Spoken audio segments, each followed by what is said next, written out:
How's it going, guys? This is Mouseball, and this is the Attack Mouse Nation, and welcome to Motoring with Mouseball. And guys, today we're in the shop to do an oil change on the Picotti and to lube the chain. So what I'm going to do is I'm actually going to get these parts disassembled on the Picotti. I've got a nice soft towel on the bottom so that way nothing gets scratched or screwed up. And obviously there's quite a few Allen head button bolts that we have to take out so that way we can drop the lower fairing and get to the actual drain plug. So once we've got the bottom fairing off, which should be fairly easy, take only a few minutes to do, we'll go ahead and we'll drain the oil and we'll fill it up with 1 quart of Honda approved 10W40. All right, so I'm gonna go ahead and get started, and we're going to take this thing out for a ride right afterwards and enjoy a great Saturday afternoon. Okay guys, so I had the right tools in the toolkit, and the thing is when you have so many things, you know, you usually kind of forget that you actually have the right tools organized and stowed away, but nevertheless, Mama Mouse likes using these, and these are really easy to use. These are T-handle Torx drives, so they take out the bolts pretty easy. I've only got one on this side, and then on the other side I got a couple others I got to do, and the whole bottom fairing should drop. So I'm gonna go ahead and do this one, and then I'll probably be out of frame on the other one, but regardless, let's just get this done and get the oil changed so we can go out on our motorcycle ride.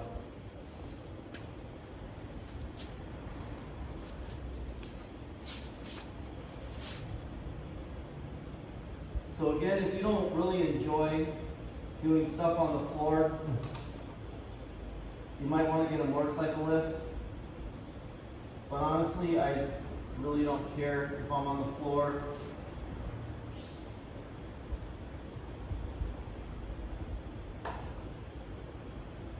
I mean, it's all the same to me, to be honest with you guys. You know, whether I'm working on the floor or working on a lift, all you have to do is make sure that your area is clean. And then what we're going to do is we're going to actually take a look at the chain.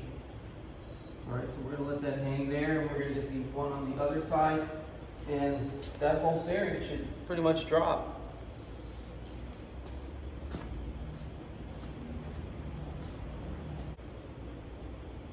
Okay, so we're going to lay it down nice and easy.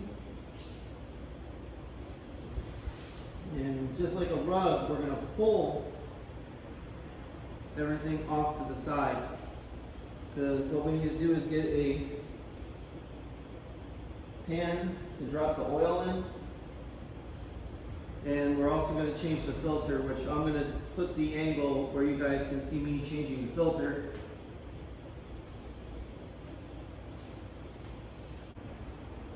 Okay guys, so we're going to go ahead and drain the oil. I'm gonna bring it down a little lower so you can see the oil pan. It's only one drain plug, it's 12 millimeter. Now, Mama Mouse did have me buy a brand new drain plug. This one is 17 millimeter, and hopefully it works. It's magnetic, so you know, any debris or engine shavings or anything that comes out won't be circulating through the oil in the clutch assembly. So, you know, let's hope it works, because I ordered it from Amazon, and with Amazon, usually this stuff is kind of hit or miss unless you have the specs on it. So let's go ahead and get the oil drained. So we're gonna lay down and remember to steady the bike, because obviously it's still on a paddock stand that has wheels, so it can move. And you're probably going to end up getting your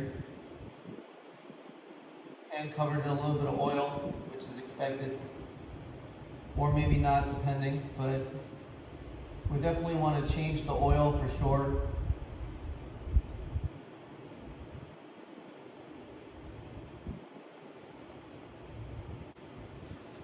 All right, guys, so we're gonna change the oil filter. Now you wanna make sure that when you take the oil filter out, that you know the orientation that it went in, because obviously it goes in a certain way, you know. You can't put it in backwards, otherwise you're gonna be having some problems. So we definitely don't want to mistake that, that's for sure.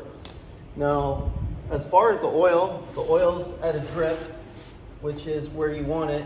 You know, you don't want it still pouring out and then putting the drain plug in, which I've known people to do. I mean, obviously if you're doing volume work, well, usually that's what people do. They don't even wait for it to get to a drip or to even stop. But I say a drip is acceptable. So we want to kind of take these off by hand. They don't take much to break loose. And the oil fill for the Picatinni's at the top. Obviously, this is a Honda Grom. For those of you who have a Honda Grom, this is an SP model. This one's a 2024. And the nice part is that unlike the SF models, this particular one has an oil filter. So what we want to do is make sure that we put the oil filter back in the way it's supposed to be. So I'm going to go ahead and I'm going to bring the camera in closer. This has an O-ring.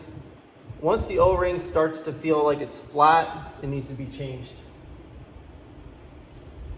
because it will leak, unfortunately. But I'm going to go ahead and bring the camera in and show you guys exactly what this is. So as you can see right there, there's a spring. You can just take that spring out.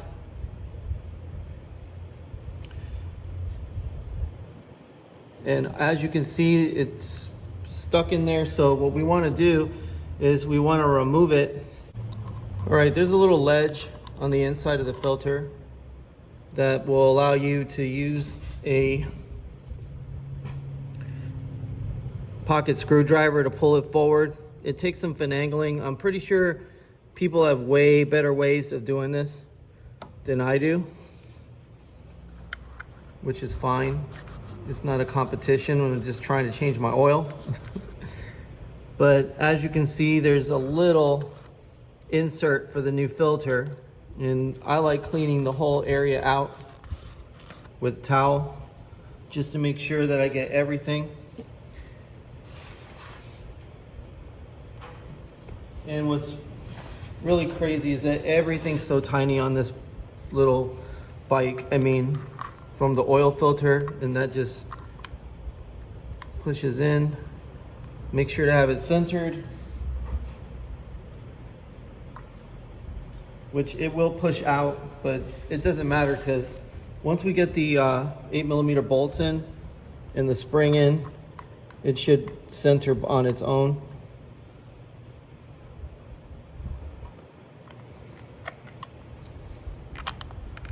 But mind you, this is spring loaded. So because it is spring loaded, you want to be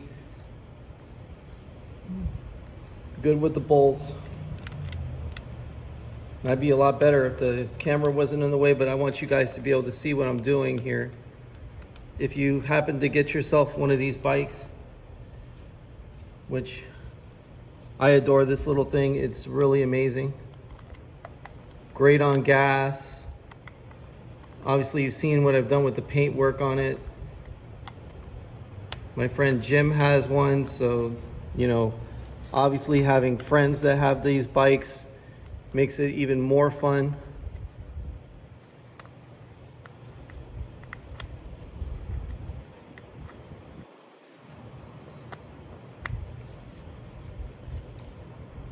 You just want to make sure that this is nice and centered. I mean, it's going to be a little hard to do with the spring-loaded tension on the filter, but it shouldn't be that hard.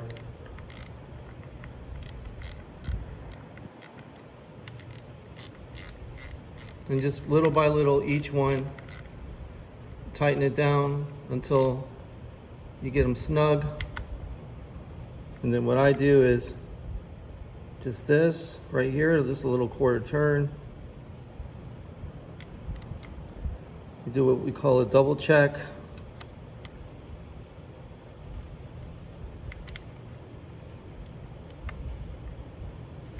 And there you go, that should be all set. Also, if you have a towel or some brake clean or anything like that, you can use that to clean up the area around it. We're also going to take this selfie stick and we're going to wrap it in gold because it's underneath the heat source today. So we're going to get that done along with lubing the chain. So let's go ahead and put in the brand new drain plug, get that tightened down, and then we'll fill her up with oil. Now, the oil, when you order it, the Generation 4 Honda oil, it does come with a crush washer, which is very nice.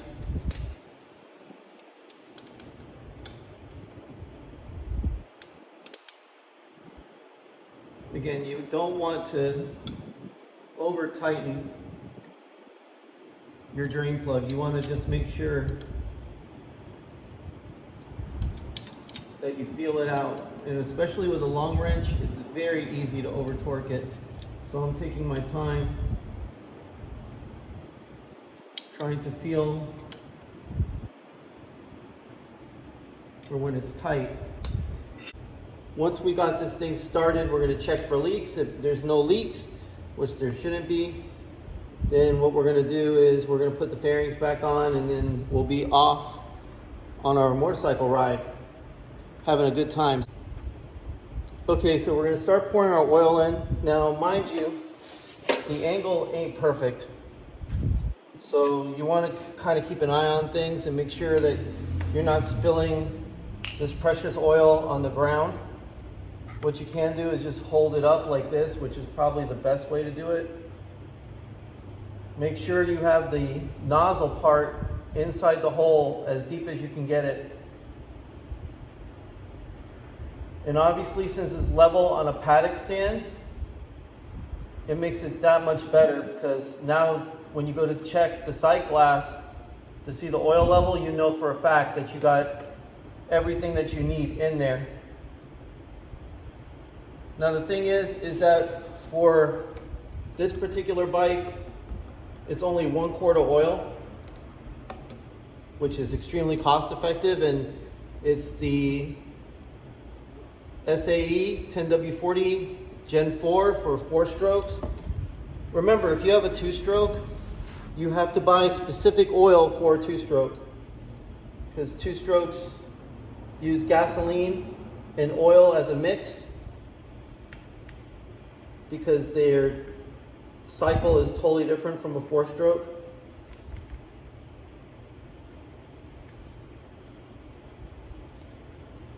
So you definitely don't want to put the wrong oil in it, because it will, a 2-stroke will not run on 4-stroke oil. So now we're going to remove our tools, get them out of the way, and we're going to give the little girl a start up after I clean up my hands, because I ain't starting my bike with my hands all oily. Be right back.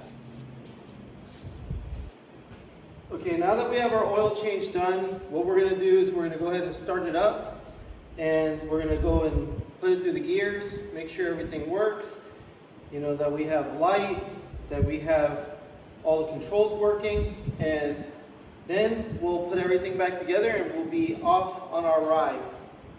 So ignition on, kill switch on.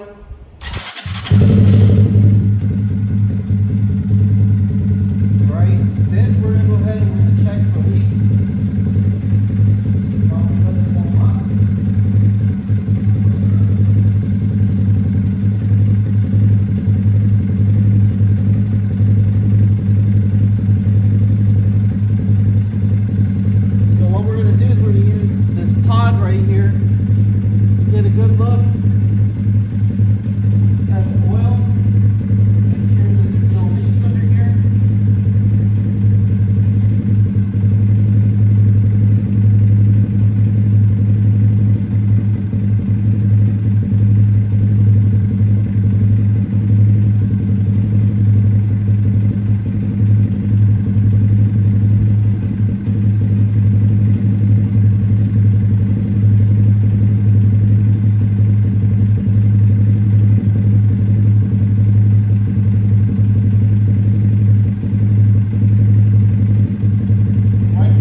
shut it off. So the next step is to get the pan back on. And once we got the pan back on, then it should be smooth sailing from there. Okay guys, so the next thing we're gonna do is we're gonna do the chain cleanup, and we're gonna attempt this obviously wearing a respirator because this stuff is poisonous. You know, any cleaning product that's for industrial use can cause cancer and all sorts of other bad stuff. So you want to wear proper gear to make sure that you're not going to be in big trouble in the future. You know, you can have a good quality of life. Now the chain is decently clean, but we're going to go over it anyway. And what I have here is the Mouseball chain cleaning kit. This comes with a brush that has these bristles here on the bottom and what you call a chain cleaning three-way brush. This makes it easier to basically rotate around the chain any way you want, and as you're spinning the wheel you'll be able to clean the chain effectively. And then this is the Mouseball chain clean, and then I have the Mouseball chain lube. So we want to use that stuff sparingly, and I'm going to lower it down and show you exactly what I'm doing. Get a good angle. So we're going to start at the back of the sprocket, and you just want to put it nice and liberally on there.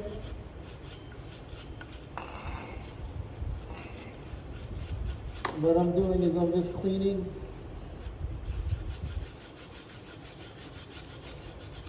like this. You can use the other bristle part like this.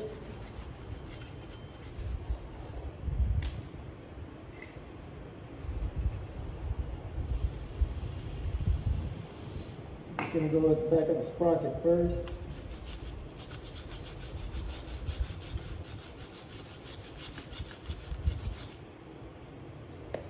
And I mean, to be honest with you, this stuff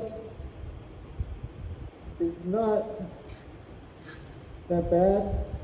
I mean, obviously you want to keep a towel around, keep your wheels clean, because there is some overspray. So we're just going to scrub nice and easy here. And now we're going to go ahead and lube the chain up with our Mouseball lube.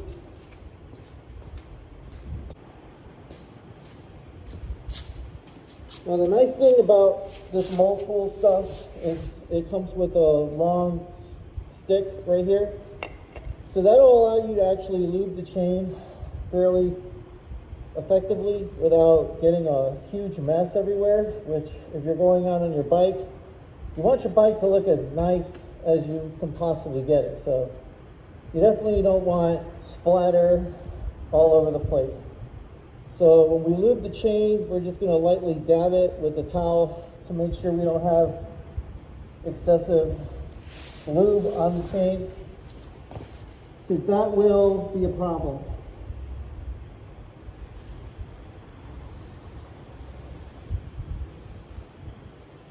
Remember, you want to make sure that you rotate the wheel as you're moving it.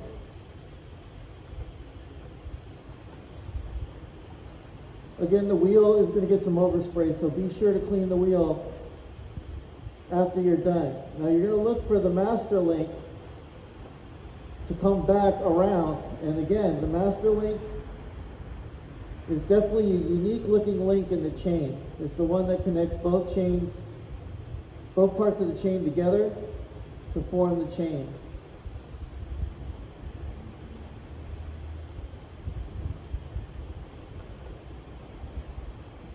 And we're almost back to it, and then we're going to be able to stop lubing the chain. And clean our wheel. We'll get a brand new towel, and we'll get some glass cleaner, and we'll go ahead and we'll clean the wheel up and make sure it looks nice without having to hinder the chain.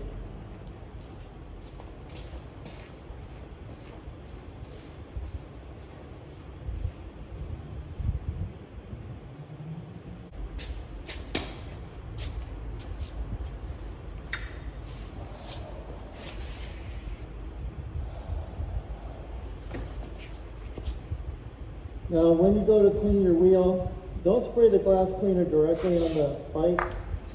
That's never a good idea. I like using glass cleaner that doesn't have ammonia on it. So try to stay away from Windex. Try to get this stuff that foams, because it just stays on the towel better. Plus it doesn't saturate the towel as bad.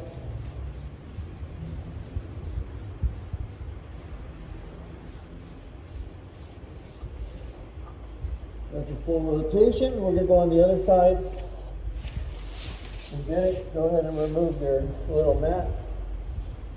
Also, don't throw this away, because you can use it for other messes around the shop or around your garage.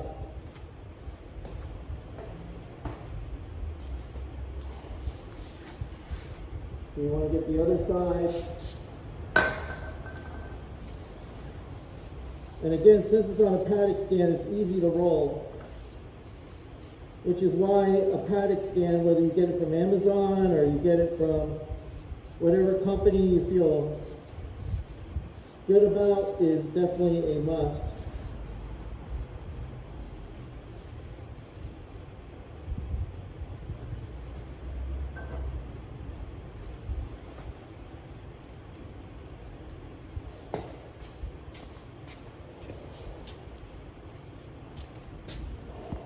But now we're going to do the removal of the bike. If you're taking the bike directly off the paddock stand, you definitely don't want to drop it.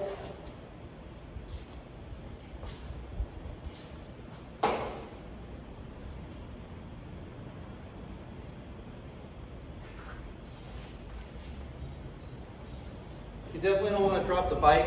So what I like to do is I like to lean on the bike as I'm taking it off.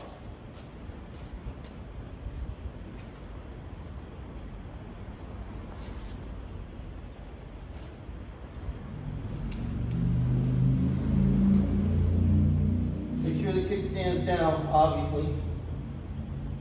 Nice and easy. Let the bike lean. And there you go. This is actually quite scary doing this the first time, but after you get used to it, it's really not that big of a deal. I mean, if you're not sure about your skills, doing it by yourself, just get a friend to help you, which is always the best way to do things. So guys, stay happy, stay healthy, stay wealthy, and remember, preventive maintenance always keeps money in your pocket. Take it easy, guys. Mouseball out.